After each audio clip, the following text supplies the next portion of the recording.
can get a 1 at the start of their scoreline. This, I mean, I entirely agree with Cadril, by the way. I think it's been super unlucky for C9 so far. I think that they're a much better team than what a 0-4 is going to say, and we'll see whether they can prove it up against Pentanet.gg right now. They basically have to, because the level of expectation for this team coming into the tournament was pretty hot.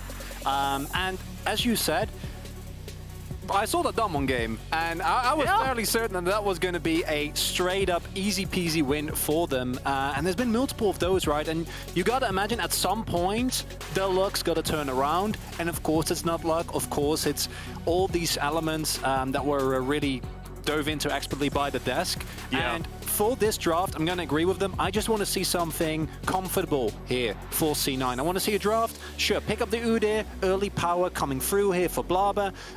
Give them a front line, give them an easy go button, a composition that can do multiple things, doesn't shoehorn you into a specific playstyle, so that even in the unlikely scenario with how dominant C9 generally have been in the early game, that you fall behind, you can still come back and not have to worry.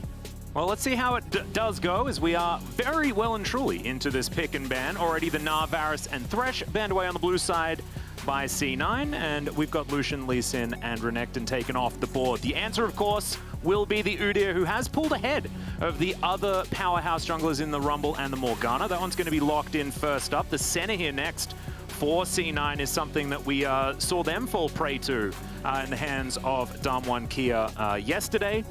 And the Nautilus that has been certainly surging into the top of priority alongside the Morgana, as there is Praetus Samira. This is his most successful pick so far. And that is a big statement to make. The one thing, it's into Tahm Kench, and that is where I'm a little bit scared. I think that as a whole, the Samira can do really nicely into Senna, because once you're actually on top of Senna and you can blow her up, you can tone down the scaling that we did so as you already pointed out, come into action against C9 specifically, right? When Ghost finally hit those 120 souls, it was basically over. There was nothing they could do. And Samira, in theory, is really good at counteracting that. However, I don't know with that Tahm Kench whether or not C9 are going to let that happen. Really happy with this Urgot ban. I think Biopanther has actually really positively surprised me with how consistently he's been able to play. His Urgot in particular was super good, and this Sylas ban is also, considering the final game of the finals in the LCS, I'm like, yeah, that Sylas ban feels good. I understand that one. Yes, certainly is. And we've seen some pretty ridiculous Sylas pickups as well. The Gnar already banned out, of course, one of Sylas's favorites when it comes to stealing away ultimates. As, like you were mentioning, it is a bit of a Biopanther focus here from the top side of the map. Maybe Fudge is sort of remembering some times where him on Mammoth played up against Direwolves. Not entirely sure, because that was quite a bit ago now. As that will be the Syndra locked in, so pretty standard stuff there, as Morgana Syndra definitely a lot of pick potential if we move into the mid-game as far as the jungle mid-duo is concerned.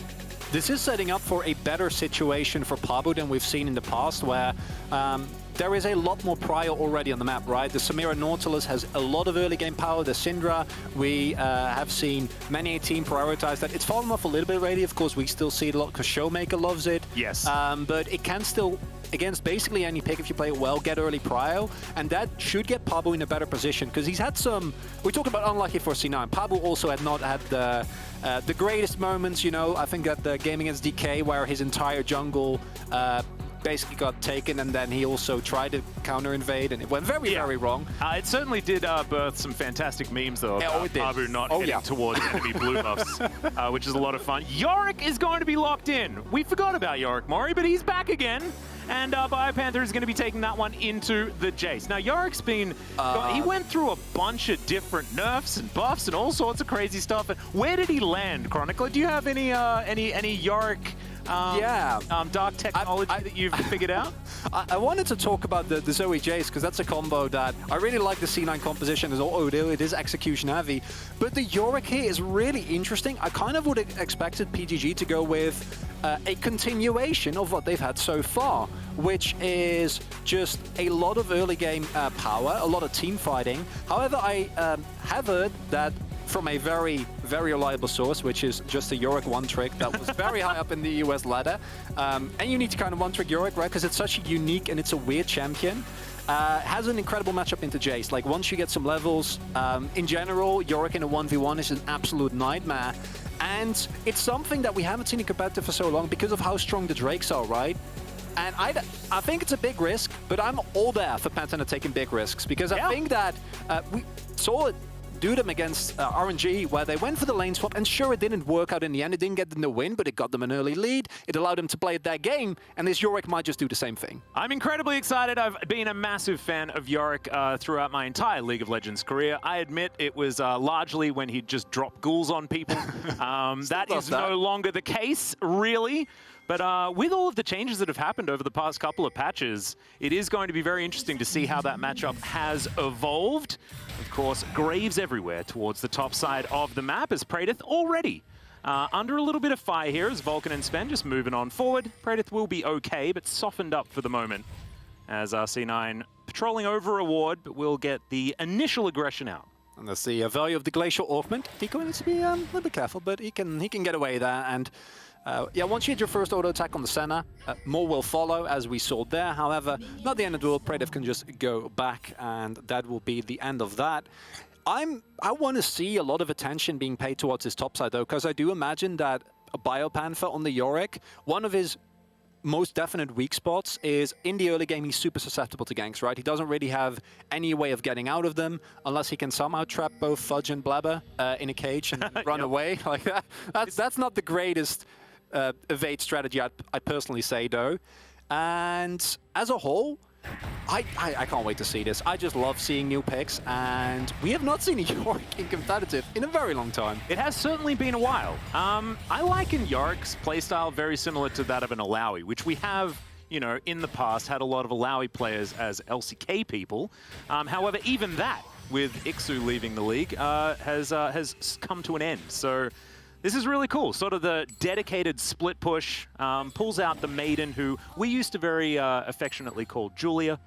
Not entirely sure why. I'll have to have a chat to LS about that because he came up with it, and I'm just not sure why her name's Julia, but it is. I think that's canon now, as well, as we like to just decide things like that over here.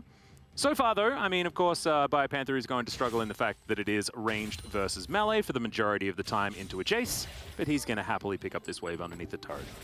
Yeah, the early game isn't great. It's not until you get a couple of levels and get a little bit more damage under your belt that you can actually start threatening. And with this Pantana composition, I personally would have loved for them to go for something like a Wukong, which is something that Mad Lions have used repeatedly. Armud has had great performances on that, because I feel like it fits a little bit better into the team composition while still being a super strong counter into the Jace or a Malphite. But this does give Biopanther a lot more abilities. What I am a little bit sad to see is the fact that both Chaz and Praedyth and Deco are getting aggressively pushed in here, and that means that Pabu's possible contention on this bot side Scuttle Crab is basically not going to happen, and that might lead to a double Scuttle situation, which I said in Champ Select, I was kind of happy that they had lanes that allowed them not to have that to happen, and now it's starting to look like it might still very much happen. Yeah, Pabu actually going to throw out the Dark Binding, miss it, and then walk away. That is the plan. And of course, not going to be able to fight Blabber, as you mentioned. Bot prio is very important there, as now you've got Blabber running all the way towards that topside scuttle. Now there's a few people getting a little bit nervous here, as Biopanther's going to lose out on that trade right there, as that's another binding connecting here. Perk's going down very low. First blood after the flash, and Pabu picks it up. Now Blabber will start on this scuttle, and it looks like Pabu might let him live just this time around. But a great beginning here for Pentanet.gg. I'm just baffled, Atlas, because we've seen the fights around Scuttle. This is not even around Scuttle. This is about securing priority so he can fight for Scuttle. And an overstep from Perks, not something we're really used to seeing from him. And it means an early kill for Pabu. Sure, he gets double Scuttled, but if you get a free kill to go, then you're still going to be more than happy, as Morgana keeps him relevant in terms of XP. And yeah, I'm pretty sure here in the new X-Fax replay, it literally just a scatter into a binding, and that's it. It's like it's really not. There's not much more to say about it than that, and that comes from, again, C9 trying to set up, right? Trying to set up Blabber for success, but it has as a result that you can't afford to overstep. And giving up kills like that this early, especially for a team like C9 who already have so much pressure on them, it's not great. No, certainly isn't. You can see Biopanther starting to have a better time up here towards the top side, as well as, of course, the CS will equalize after that wave is eaten by the Jace. Here on the bottom side, though, Pentanet.gg continuing just to struggle with all of the added range that C9 do have down here, especially with the extraordinary amount of safety that they also have going for them. Vulcan just getting some deep vision there towards the bottom side of the map. And it looks like C9 does still own the map, despite the fact that that first blood did go over to Pentanet.gg. And I think a lot of that has to do with the fact that Blabber has been getting around this jungle just a little bit faster. And it's, of course, not the end of the world, right? The kill was unfortunate, but C9 clearly not really getting thrown off by it. They still have prio in basically every lane, Biopanther notwithstanding. Vulcan and Sven have been laying so much pressure on Praetive and Decoy, and Blubber is actually able to play around it, right? Sure, Perks died, but he still got a double scuttle. They will get the first Drake here, which puts them in a much happier position than they would otherwise be, although Decoy might be looking for him here. Oh man, he needs one extra link on that anchor's chain, and he would have been able to pick up the Udyr there with that one. Not sure what would have eventuated, as of course it is just the Nautilus there, but still very close. Praetive was standing at the blast cone and was like, can I? No, I cannot, unfortunately, as Pabu will be spotted there. Yep, he's going to be able to clear out this ward as the bubble does go wide. Scatter the Weak going to miss as well as Black Shield there, just to deter Perks from throwing any more magical things towards the Syndra. And Pentanet.gg will just accept the fact that this game is extraordinarily even at 6.5 minutes in. And I think there's one thing that I imagine is on everyone's minds, mine included, is where does this Yorick factor in to how Pentanet.gg win this game? Because I'm used to seeing Yoriks just sit in a side lane with Julia and smack down turrets over and over again. Speaking of Julia, there she is. Yeah, hello. Hi, Julia. It's been a while. It really has. It really has. As Pabu's going to turn up as well. Of course, Julia, very popular. Going to have a lot of friends. As Fudge, going to have to just step away from this one. The Maiden of the Mists, definitely dangerous. As Blabber is going to find Pabu here alongside Fudge. But Baby Cage comes out, and Binding also connects, as Pentanet.gg will just drive on by. And it's a flash into a cage. And I was joking about it earlier, but in this scenario, it actually does work out really well. It is a very anti-Udyr spell, isn't it? Yeah. Oh, I hadn't even really thought of that. No, neither of us had. And I'm happy that you pointed that out, because we really got thrown off by the Yorick. Unfortunately, Julia does get taken down, so need to wait a little bit before we see her again. But I actually wonder what Pentanet is going to do here, because I do feel that with the Yorick in the side lane, it might be a possible solution to the problem that C9 is going to create for them in the mid to late game, which is this is an insanely strong poke composition with a lot of sustain. The PGG comp is fairly short range, right? The only person with real range is Syndra, and that in of itself alone isn't really enough. So you're basically looking to go hard, to go in as hard as you possibly can, but doing that into a Zoe, into a Tahm Kench is really hard. And I think that without this Yorick being a threat in the side lane, you might be into trouble, just like Pabu possibly might be here, but does get the walk away. And it does depend on execution. And I think this is something that Pentanet can do, but it is not easy, right? No. It's a very fine line that you need to walk. Whereas for C9, I think they can walk up to an objective, as long as they have vision, set up shop, and just fire skill shots after skill shot after skill shot. Yeah, and I think the side lane being a threat is going to be extraordinarily important, like you say, as the bubble is going to connect.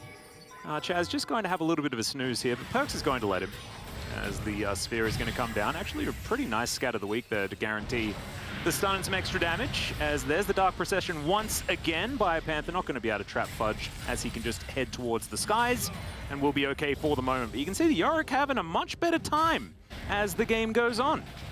They're really cute from Fudge there, able to jump out with the ghouls. However, if the ghouls are in the cage, you have a really big problem there, because I think in that scenario, Biopanther just walks up to you, shovels you in the face, and there's really not a lot you can do. And that's why I expect C9 to try and get Fudge out of that lane as soon as possible. And that's why that first Dragon pickup from Blabber was really key, because it means that there will be much more pressure on Pentanet if C9 pick up a subsequent Drake to actually deal with it, right? Because you can't give up a soul for free. You need to actually be able to get something sizable for it.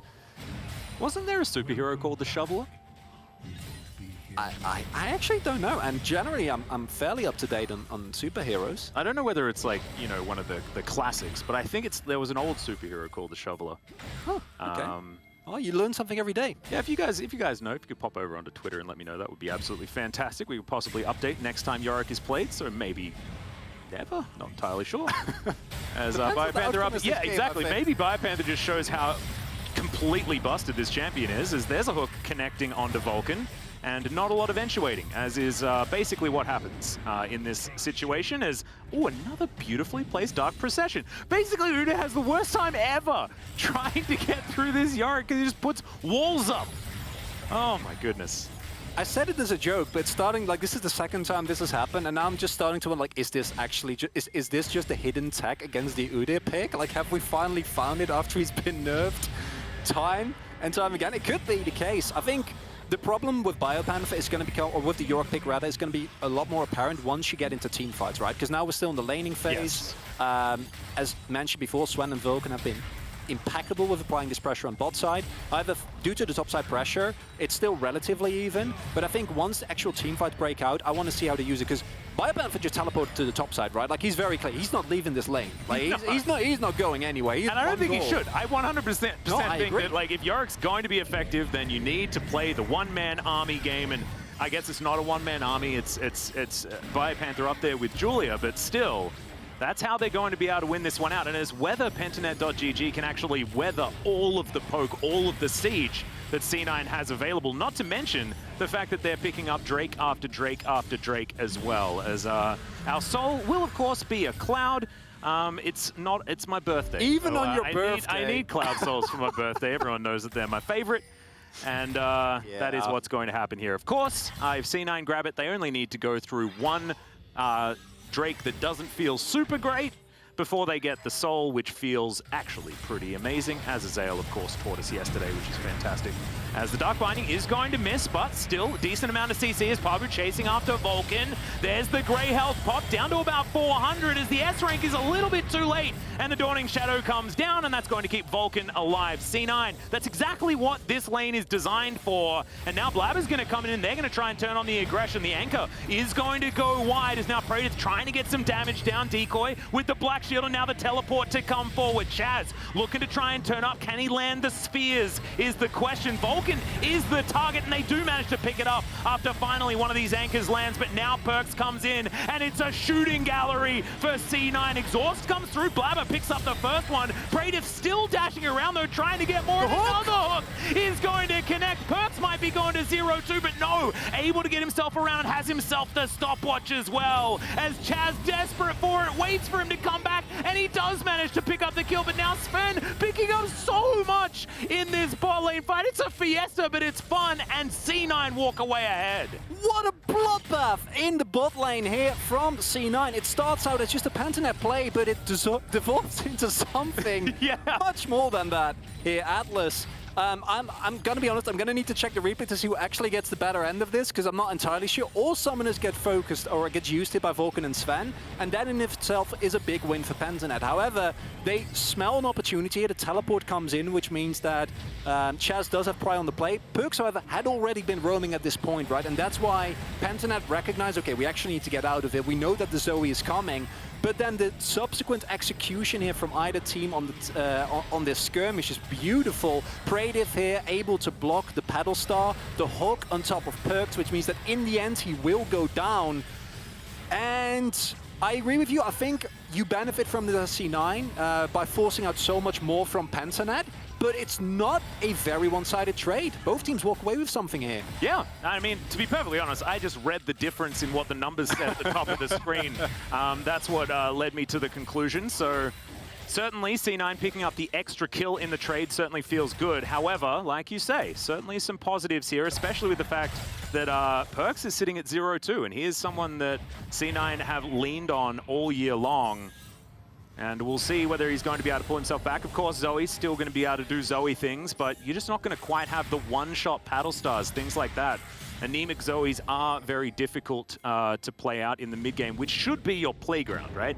But it hasn't necessarily been Zoe gets crushed and therefore turret dies, things like that. It's not about losing map control, and I think that C9 will be able to make the Zoe work as we move towards a mid-game if they keep control of the map, which they still have retained. Because the explosiveness from the C9 comp is something that you can look towards and like, okay, maybe right now, you know, it's a bit of a back and forth, but this next Drake fight is going to be pivotal. If Pentanet can actually either keep C9 off of the Drake, or punish Biopanther, as we do see Blabber make his way over to that top side, and then try to go from there, Oh, let's see whether the baby cage is going to be in the right spot. And yep, that's both of them alongside Julia. Poor Julia going to get smoked.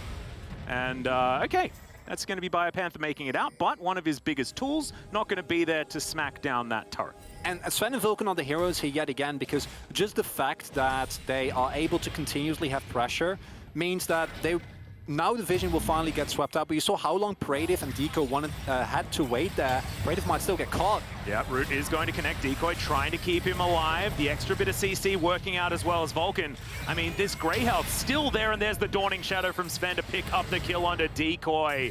Pentanet.gg now without their support for the ensuing Drake fight, although will come back alive and might actually have an opportunity to walk towards that river, but they will definitely not have control, as now Chaz might be suffering the same fate. Oh my goodness!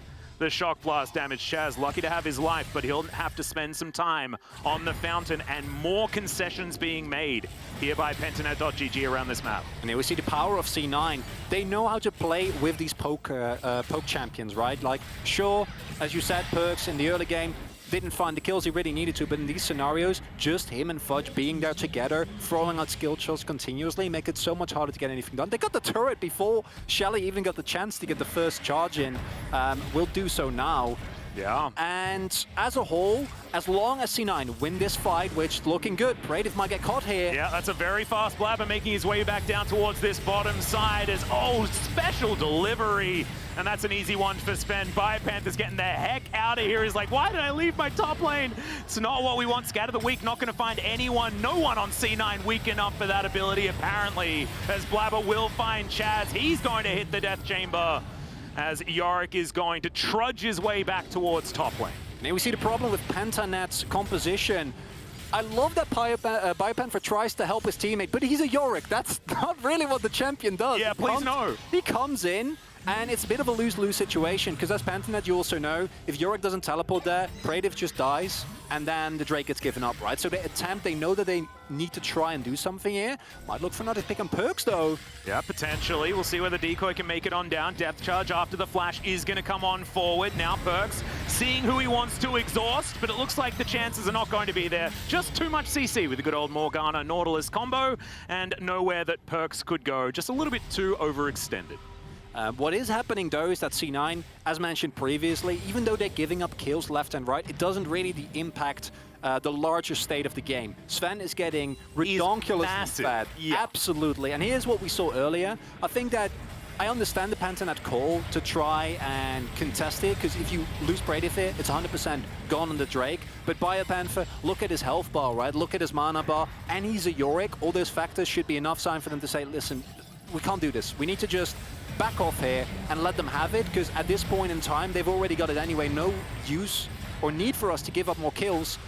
And now we slowly get to the point where BioPanther in like 3.5 minutes has to be hitting inhibitors if you want this trade to be worth, because it's going to be like 21-minute Cloud Soul for your opponent is real bad news. Yes, most certainly is. However, was able to at least break down the outer turret there towards the top side, as Julia taking some fire here from Fudge. He's going to miss the shock blast, though, and that is going to cause Julia to survive for the moment. But C9 still controlling this rift completely, and we've already illustrated it, but it's even more important. We talk about map control and the fact that it is really, really strong. However, if you've got a poke composition, it's paramount. If it was the opposite circumstance, then it would be a very, very bad news story. But this is exactly where C9 want to be in this stage of the game.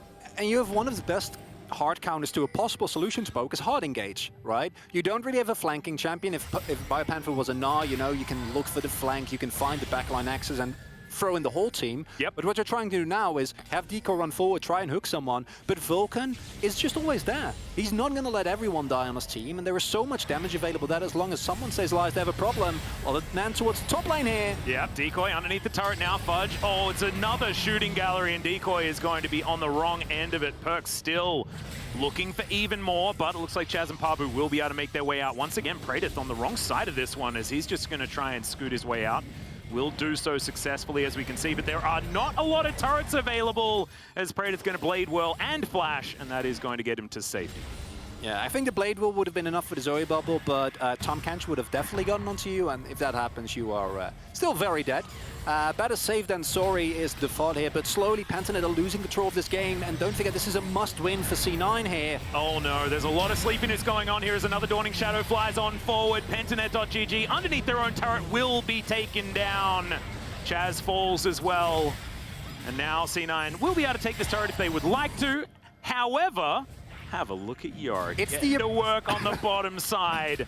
Yorick and Julia trying to take matters into their own hands. It's the epitome of a Yorick composition, right? Like, you're losing at the rest of the map, but Yorick is definitely getting those turrets. Unfortunately, it's too much, and this is the thin line we were talking about. As Pentanet, you either need to play well enough defensively or find offensive openings. The offensive openings were never in contention, and C9 has been grouping so well, has been playing so aggressively. They might be able to maybe get the turret here, but with the empowered backs coming in, it's the Red Bull Baron power play coming in for C9, and it's looking good for them, Atlas. It certainly is. Up to 1.6 at the moment, but we're expecting that Red Bull Baron power play to only extend as this game goes on. Of course, we've got an outer turret on the bottom side of the map, outer turret on the top side of the map for C9 to still get, and it looks like a stiff breeze is what's keeping them up at this stage anyway, so this money will start flowing through, and this is when, you know, these split push style compositions kind of fall apart, because if the split push doesn't have any time to get any splitting done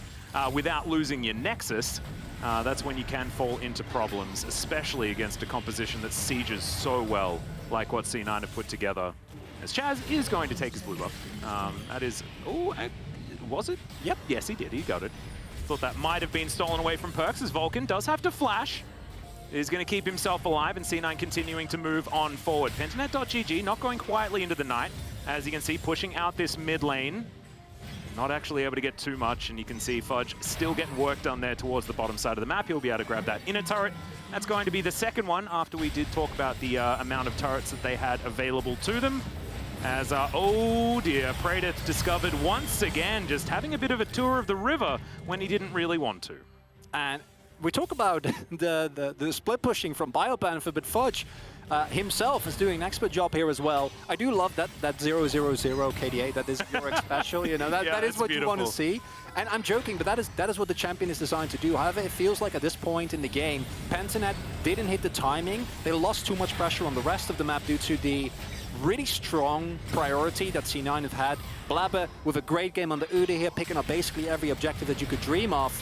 And there you see it again, right? Like every opening that might happen, Vulcan is there to make it work. And now you force a team fight with a Yorick. You never want to be in that position. Yep, Pabu's still struggling here as well. Loses half of his health bar to an empowered Shock Blast as C9 are relentless on this inhibitor turret in the mid lane. Decoy down to half. They managed to take down that turret, as you can see. But Biopanther, he has to spend time in the mid lane. This is absolutely not where he wants to be, trying to get his team back into it, as the Cloud Soul going to be available for C9 as well if they would like to collect it. And they will do so. The map very, very dark for Pentanet.gg at this point in time. And it's one of those situations where, in terms of ultimates, you know, movement speed after ultimates is not that amazing, but in terms of just general movement speed that you get, it's really good for Blabber. It allows C9 as a whole to also keep doing what they're doing. On one hand, respond to Biopanther if he does actually push too far up, but simultaneously weave in and out of Pentanet's effective range, kite back when they try to engage on you, which, again, really, really hard. I'm not sure how many Soul Sven is at the moment. I think the last time we saw was like 80, 100. I wouldn't be surprised if he's approaching that 120 mark. And I feel from this point in the game, Pentanet need an absolute miracle, and this is the real problem to me, is I don't think that their comp really facilitates that. This is not the miracle that we were after, as at least Black Shield is going to get Pabu a little bit further away, and thankfully that spell immune is going to survive through the bubble. However, not through all of the damage that was coming down. Sven, once again, another fantastic ultimate in that last auto, just to take down Decoy, as Chaz gonna get mown down as well. Biopanther wondering why there are more than one other person in the game alongside him. The Yorick is also going to fall, and unfortunately for Pentanet.gg, they've just fallen too far behind, and C9 will be able to dot some I's and cross some T's, and most likely take down this Nexus as well. And I think for a lot of C9 fans, this is a little bit too late. when it comes to picking up the wins. However, every single one is important. They need to basically win everything else that they possibly can. They want to try and challenge PSG for that 4th slot. But it's a start, and that's the important thing, right? They needed this win more than anything, and Pablo and Bradiv, it's the last Hail Mary attempt, but I don't think it's going to be enough, Atlas. No, it's just not going to happen. Sven is absolutely massive, and Chaz flashing onto his fountain, not wanting to be a statistic as the Nexus does fall down. Yorick just going to try and get a bit of damage here, but he's also just going to be sitting on his fountain as Sven. Okay, bites off a little bit more than he can chew as C9. They'll get to work on this Nexus eventually, and C9 just savoring their first victory here for the Rumble stage. And look, it's not exactly against RNG, but they will take it and keep their hopes alive moving forward. It's an incredibly vital win here for C9 because Pentanet comes into this game with really no expectations, no pressure, right? And I love the Yorick attempt. I think we saw what they wanted to do with it, but C9 identified that correctly, plays so well around the pressure that they're able to generate in every other lane. And there's really not that much more to be done then from Pentanet as C9 really pick up every objective in the early game, and then your split push, it doesn't really bring a whole lot to the table. Yeah, no, exactly right. And I like that, you know, like you mentioned, it's once again just an experiment, something a little bit different. Pentanet.GG showing that they can be the mad scientists here of the Rumble stage, understanding as well that, you know, C9 is absolutely a formidable opponent. You need to bring a little bit of that X factor if you are going to go up against them with any hope of victory. And I just love seeing it from the Pentanet guys, right? Like, with their lane swap that they had before, now pulling out the Yorick, they've already played Fiddlesticks and Karthus. What more can you want? And on the side of C9, I'm happy to see Blobber have the kind of games that we were kind of expecting coming into this tournament, right? Like, I feel like this was a really necessary game for specifically him. Picked up every objective, was set up for success, and made it work from there. No, exactly right. It's absolutely fantastic to see.